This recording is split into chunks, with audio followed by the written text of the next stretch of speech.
Hello everyone, welcome to codesundar.com. If you are new to my channel, you can subscribe to my channel and hit the bell icon to get an instant notification. And you can also follow me on a Facebook, links on the description. And this video is sponsored by mythemebox.com.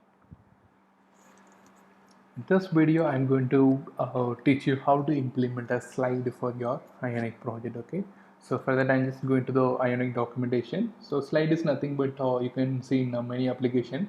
So when you open the app for the first time, so you can see some introduction screen, something like this. Okay, so let's create a slide. To create a slide, so first we have to go to your Ionic project.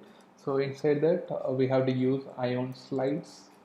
It's very simple. Okay, so Ionic slides, and so Ion slide, it will contain a multiple slide. Okay, each slide you can put your own hashtag, head tag, something like that.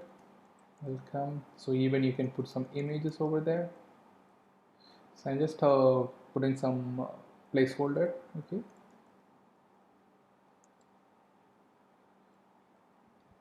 so you can use any images. Okay, so we already seen how to display the images.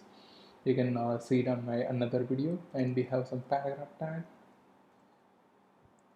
some lorem text. Okay, so some filling text here.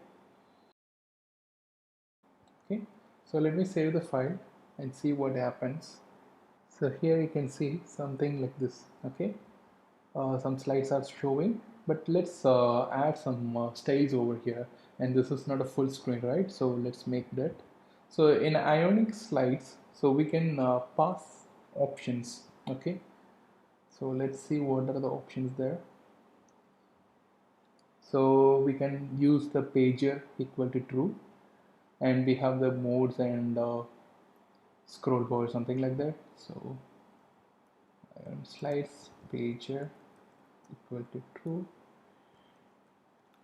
and we will add styles over here. Okay, so Ion slide.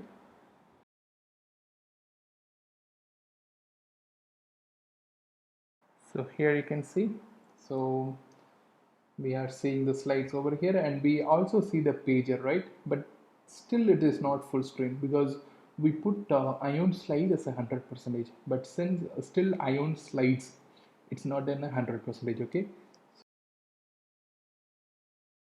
let me save the file and see the result. Okay, here you can see we have a full screen of slide. Okay, so even you can add buttons over here, so like this. So usually in application, so in the last screen we can see something like button, getting started. So here you can see in the last screen we have seen the button. Okay, for iOS also we can see the same thing. Okay, thank you so much for watching this video. You can get the source code links on the description, and if you want to learn more about Ionic, visit codesundar.com/Ionic tutorial. If you're new to my channel, hit the subscribe button and hit the bell icon to get an instant notification. And finally, this video is sponsored by mythemebox.com, where you can get the Ionic themes and starters. And if you want any training, like a one-to-one training, we still offer that. You just visit codesundar.com/training. Hey guys, see you on next video.